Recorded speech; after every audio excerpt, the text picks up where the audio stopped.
Abdullah al-Omar used to rub shoulders with some of the most powerful people in Syria, government ministers, foreign dignitaries, and even the Syrian president. For 5 years, Omar claims he worked in the presidential palace. His main job was propaganda. I was a member of the press office in the presidential palace. We met to manufacture news and see how we could distribute and publish these lies. We invented stories that would help justify the crimes committed by the Syrian regime. Omar says he was a member of a 15-person team working under longtime government spokeswoman Buthena Shaban. When high-ranking officials like the former prime minister defected, Omar's job was to trash the defectors' reputations. We contacted regime loyalists from Lebanon and Syria to appear as guests on Al Jazeera and Al Arabiya to say these defectors were bad and corrupt.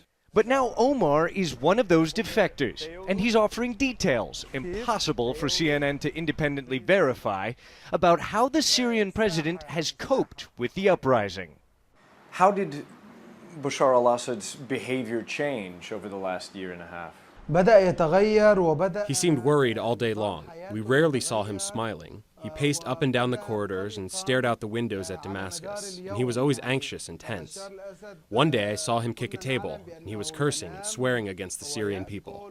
Omar shows photos of himself with top Iranian officials, like the Iranian ambassadors to Damascus and Beirut.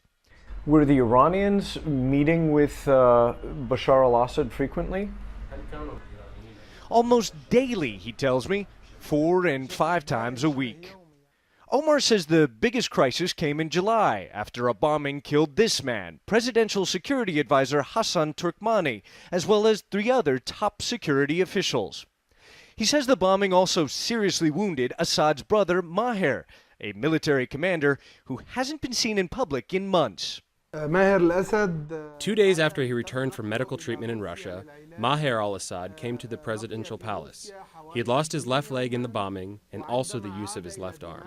Last month, Omar defected and fled to his hometown of Atarib in northern Syria, now a ghost town devastated by the civil war. How did you feel when you saw the destruction in Atarib? I swear, I cried when I entered Atarib and saw all the houses and shops abandoned and everything destroyed and burned. When I saw it with my own eyes, I cried and asked how could Bashar al-Assad do this. I want to apologize to the Syrian people because I worked for this butcher and killer regime. A tearful apology, but his sincerity is questionable, especially when coming from a man who admits to spending years lying for the Syrian regime. Ivan Watson, CNN, Istanbul.